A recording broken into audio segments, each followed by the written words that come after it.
Да так бывает, я вновь проиграл, сам себя предавая.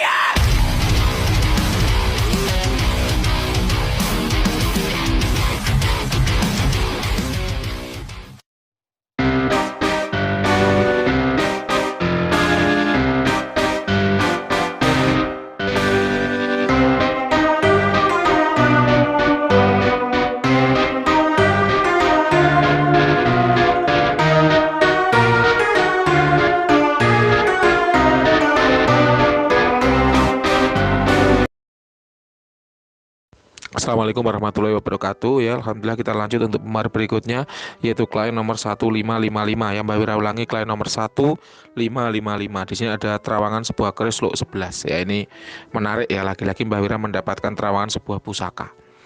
Nah, sebelum Mbak Wira melakukan terawangan ya, Mbak Wira jelaskan dulu bahwa keris ini Mbak Wira tidak tanya, betul-betul tidak tanya ini buatan siapa, empunya orang mana, belinya di mana, harganya berapa, praktisi yang meritualkan siapa, betul-betul Mbak Wira tidak tanya. Untuk apa? Untuk menjaga objektivitas, sehingga apapun nanti hasil terawangan itu benar-benar murni dari kondisi keris yang difotokan, tanpa dipengaruhi oleh siapapun atau lapak manapun.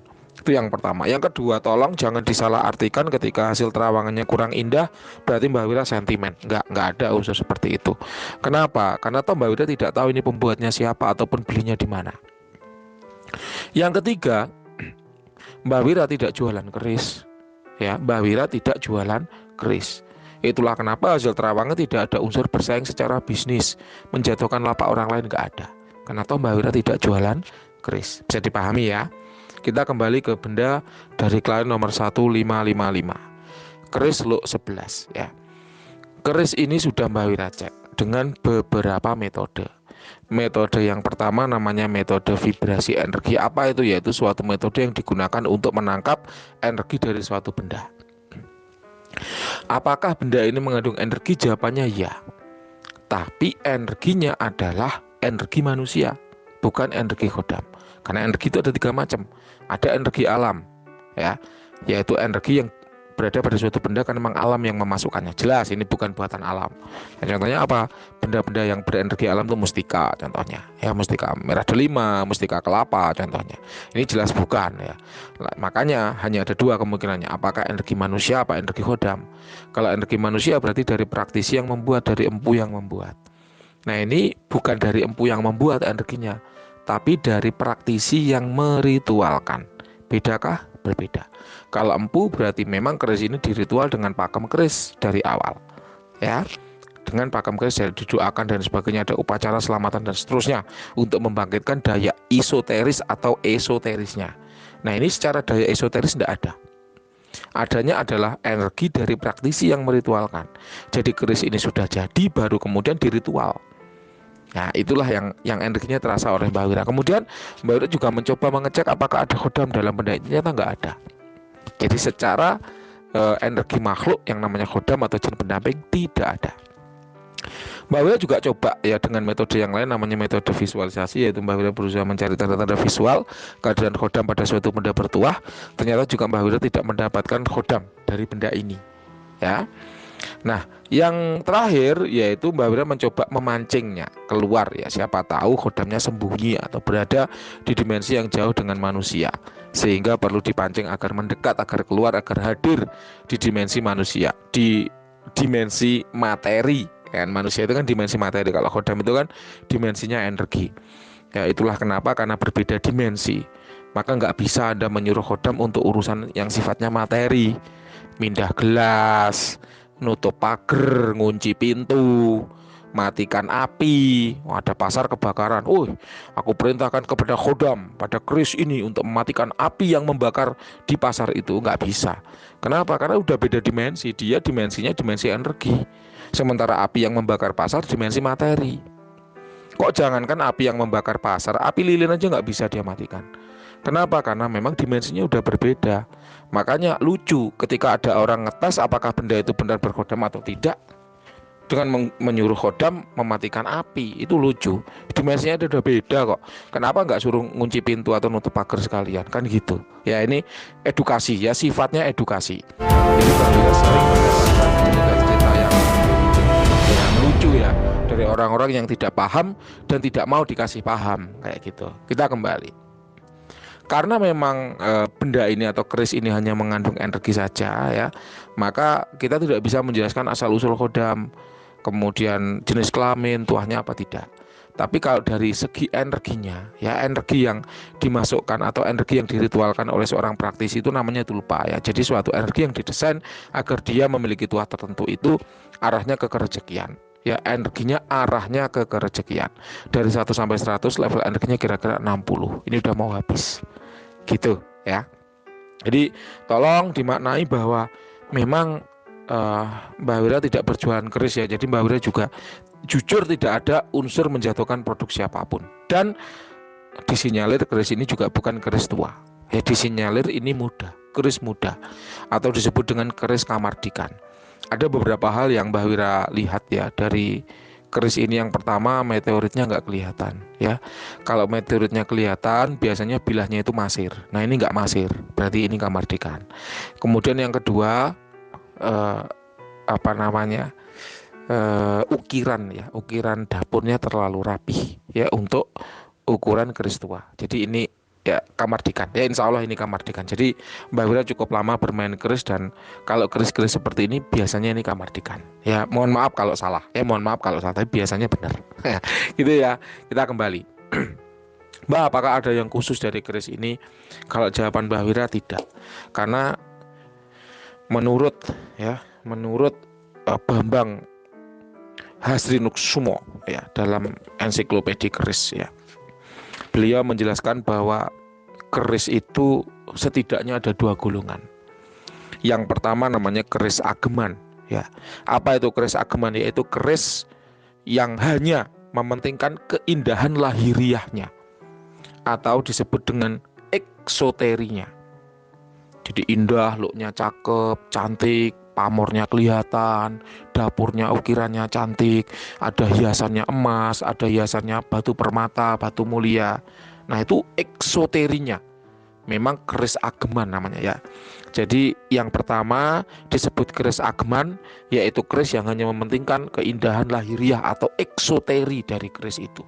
Nah, secara eksoteri keris ini tidak menang gitu loh, karena looknya juga biasa ya, kemudian secara pamor juga gelap ya, tidak indah, tidak mengkilat, kemudian dari dapur juga biasa ya. Itulah kenapa Mbah Wira sebut secara eksoteri dia kalah.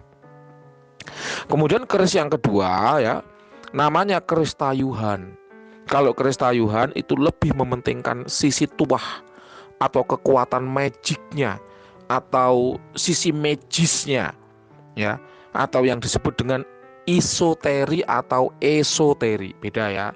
Kalau tuah itu esoteri, kalau keindahan wujud namanya eksoteris. Nah, beda ya. Kalau keindahan wujud namanya eksoteris, kalau tuah namanya esoteri atau esoteris ya, sama. Jadi ibarat ini wanita, mau diambil apanya? Apakah kecantikannya atau eksoterisnya? Apakah kecerdasan otaknya, skill kemampuannya, atau esoterisnya? Nah, secara esoteris atau daya gaib pun ini kalah. Kenapa? Karena tidak berkhodam, hanya ada energi saja, atau tulpa itu pun skalanya sudah lemah. Gitu ya. Ini mohon maaf sekali, mohon maaf ya, memang hasil terawangannya apa adanya, kurang indah. Itulah kenapa dari awal Mbak Wira sampaikan, tolong ya gunakan hasil terawangan dengan bijak, jangan digunakan untuk mengadu domba antar praktisi. Ini kamardikan, insya Allah ini kamardikan ya, kerisnya kamardikan. Nah, terpesan terakhir dari Mbah Wira ya.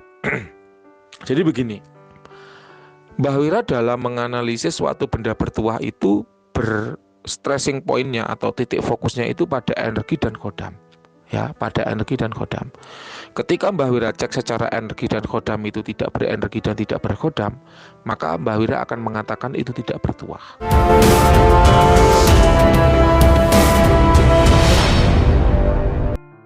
Itu adalah standar yang Mbah Wira gunakan. Tentu standar antara praktisi beda-beda ya. Mbah Wira tidak ingin menggurui ahlinya keris, nggak pingin. Karena ahli keris pasti punya standar yang berbeda juga ya.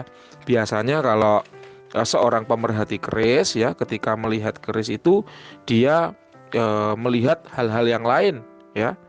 Seperti tangguh, sepuh, wutuh. Ya, ini juga istilah-istilah dalam dunia perkerisan ya. Kalau tangguh itu apa? Tangguh itu perkiraan tahun pembuatan kan gitu. Kalau sepuh itu apakah sudah tua atau masih muda kan gitu. Kalau wutuh itu artinya keutuhan dari benda tersebut, dari keris tersebut, apakah sudah ada luknya yang patah, apakah sudah ada tepiannya yang geripis dan sebagainya. Tangguh, sepuh, wutuh itu kalau menurut ahli perkerisan. Tapi kalau menurut Mbah Wira tidak. Mbah Wira hanya mengecek secara energi dan kodam. Ya, kalau tidak berenergi, tidak berkodam, berarti tidak bertuah. Tapi belum tentu loh ya, menurut ilmu lain tidak bertuah, tidak berkodam dan tidak berenergi, tidak bertuah, belum tentu. Contoh, Mbah Wira kasih contoh. Segelas kacang hijau. Ketika Mbah Wira terawang, segelas kacang hijau itu tidak berenergi dan juga tidak berkodam, maka artinya tidak bertuah. Tapi menurut ilmu gizi, itu kan ahli gizi, walaupun segelas kacang hijau itu tidak berenergi dan tidak berkodam, kalau dimakan ada tuahnya. Apa? Memberikan vitamin E dan zat besi. Nah ini loh ya, ini contohnya. Ada lukisan cantik banget. Lukisan yang cantik banget ini Mbah Wira cek, wah ini tidak berenergi juga tidak berkodam, berarti tidak bertuah. Tapi menurut ilmu psikologi belum tentu. Bisa jadi tuahnya adalah apa? Stressing ya, stress healing atau trauma healing, menghilangkan stres, menghilangkan penat. Keris pun demikian. Ketika dia menarik cantik, kinatahnya emas, mengkilat kelelap-kelelap, banyak batu berharganya, banyak berliannya. Wah, pasti secara eksoteris, secara keindahan itu udah luar biasa. Pasti ada tuah lain. Itulah ya. Tapi kalau Mbah Wira stressing point tidak di situ, tapi pada esoteris atau esoterisnya, pada daya gaibnya dari energi dan kodamnya. Gitu. Ya, ini sekedar wawasan ya Mbah Wira bagikan bagi pecinta-pecinta keris ya, supaya tahu bagaimana kondisi pusaka yang Anda miliki. Lalu keris ini bagaimana Mbah sebaiknya? Monggo saya kembalikan ke Anda sebagai pemilik keris tersebut. Apakah mau disimpan? Boleh. Mau dijual? Boleh. Mau dibuang? Boleh. Mau diberikan ke orang? Boleh. Toh ini kamardikan kok. Ya ini kamardikan. Kemudian apakah kalau disimpan nggak apa-apa Mbah, nggak memberikan dampak negatif? Tidak. Ini tidak ada dampak negatifnya. Memang secara energi dia tetap memberikan tuah kerezekian. Ya meskipun kecil tapi ada dampaknya. Kemudian apakah ini memberikan dampak negatif kalau disimpan dalam jangka waktu yang lama? Jawabannya tidak. Kecuali kalau Anda sering memberinya sesaji, ya itu nanti kemungkinan bisa dihuni oleh jin liar. Nah, jin liar ini tergantung apakah jin liar yang menghuni ini negatif atau positif. Mbah Wira juga nggak tahu karena ini kan toh belum dihuni. Ibarat ada rumah kosong, bersih, cakep, nggak ada yang menunggu, nggak ada yang menghuni, lalu ada gelandangan menghuni di situ. Nah, apakah gelandangan ini memberikan dampak negatif apa enggak kan? Belum tentu, belum tahu karena belum terjadi kayak gitu. Lalu apakah keris ini boleh Mbah dijual? Jawabannya boleh, nggak apa-apa. Apakah boleh disimpan? Boleh, nggak apa-apa. Semua kembali ke diri Anda. Kalau memang selama memiliki benda ini Anda mendapatkan dampak yang positif, silakan disimpan. Tapi kalau memberi dampak yang negatif, buang saja. Gitu ya. Ada kok kemarin dalam beberapa video sebelumnya ada orang yang menyimpan ya benda tarikan alam. Kemudian malah dampak negatifnya itu banyak sekali. Yang Mbah Wira sarankan untuk dibuang. Ngapain disimpan? Gitu loh ya. Oke, sekiranya itu yang bisa Mbah Wira sampaikan. Mbah Wira mohon tanggapan, mohon cerita pengalaman dari Anda supaya orang tahu gitu ya, bahwa Mbah Wira 13 menit ngoceh ini tadi bukan hanya sekedar halusinasi semata, tapi ada tanggapan dari pemilik benda pusaka yang diterawang. Ya kalau ini kalau levelnya bukan pusaka, karena toh ini secara eksoteri dan secara esoteri kalah dua-duanya. Gitu ya. Terima kasih, selamat malam.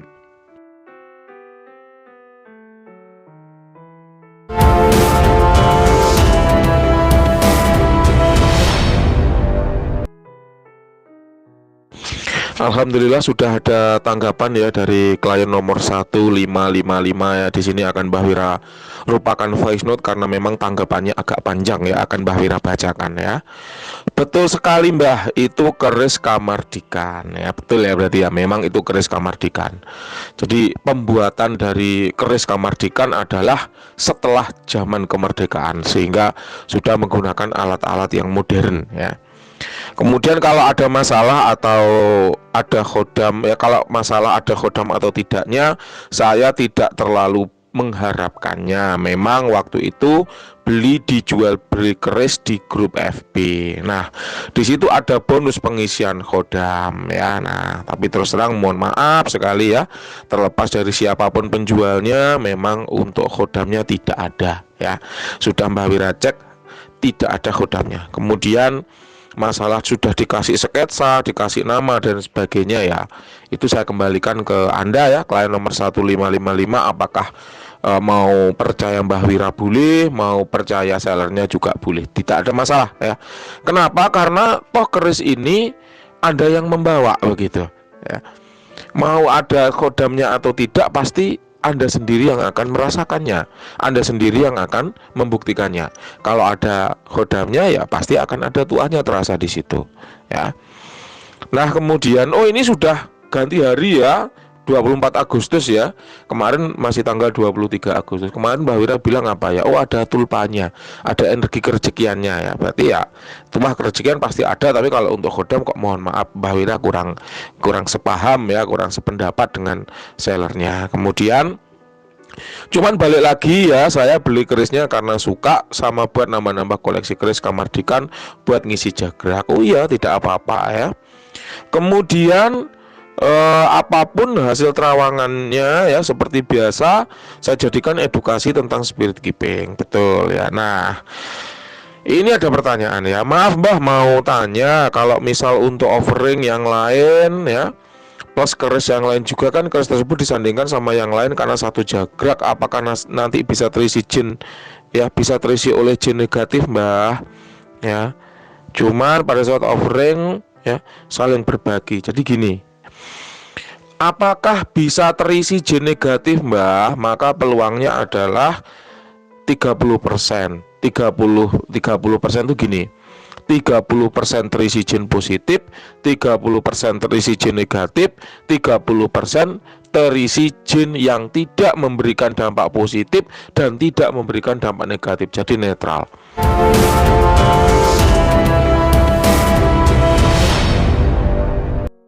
Tapi apakah pasti terisi? Jawabannya pasti. Kenapa? Karena ini dirabun, di offering, pasti akan terisi. Ibarat rumah kosong dikasih makanan setiap hari, pasti akan ada tunawisma yang menempati di situ. Jadi peluangnya 30%. Apakah positif membantu Anda? Apakah negatif mengganggu Anda? Apakah netral, tidak membantu dan tidak mengganggu? Ya saran saya kalau memang suka dengan keris ya, kalau untuk koleksi ya tidak usah dirabun. Tapi kalau dirabun lebih baik diisi. Pengisian jarak jauh juga tidak apa-apa apabila Anda berminat mengisi kepada seorang praktisi. Kenapa? Karena kalau kerisnya yang dikirim khawatir hilang misalnya, khawatir rusak di perjalanan misalnya, silahkan Anda pilih. Praktisi-praktisi yang menyediakan jasa pengisian khodam itu kan banyak sekali. Mending diisi khodam gitu ya. Kalau Mbak Wira ya ini ya, mending diisi khodam supaya dia memberikan tuah. Jadi sekalian kita ngerawat keris itu ya ada esoteris yang bisa kita nikmati. Kenapa? Karena secara eksoteris keris ini juga sudah kalah. Eksoterisnya kalah, esoteris kalah juga lah. Terus buat apa kita merawat, membuang waktu sekian menit untuk merawat keris ini? Itu kalau menurut saya ya. Jadi monggo silakan saya kembalikan lagi ke klien nomor 1555. Kalau memang kegemarannya demikian ya silakan. Oh tidak ada masalah sama sekali, itu hobi kok kan gitu. Kalau udah hobi, cara hobi itu gimana tuh kan gitu ya. Jadi silakan, cuman kalau Anda bertanya apakah akan terisi jin negatif, jawabannya peluangnya 30%. 30% terisi jin negatif, 30% terisi jin positif, 30% terisi jin yang netral, tidak negatif juga tidak positif. Ada juga ya benda-benda yang terisi jin yang netral itu ada juga ya. Dia di situ numpang aja, numpang makan. Tapi dia juga tidak memberi dampak negatif, juga tidak memberi dampak positif. Ada Mbah Wira beberapa kali ya membacanya di channel Jejak Mistis, masih di channel yang lama. Jadi dia tidak memberikan dampak apa-apa pada pemiliknya. Seperti itu untuk jawabannya. Silakan kalau masih ada yang kurang jelas boleh ditanyakan. Terima kasih, selamat pagi.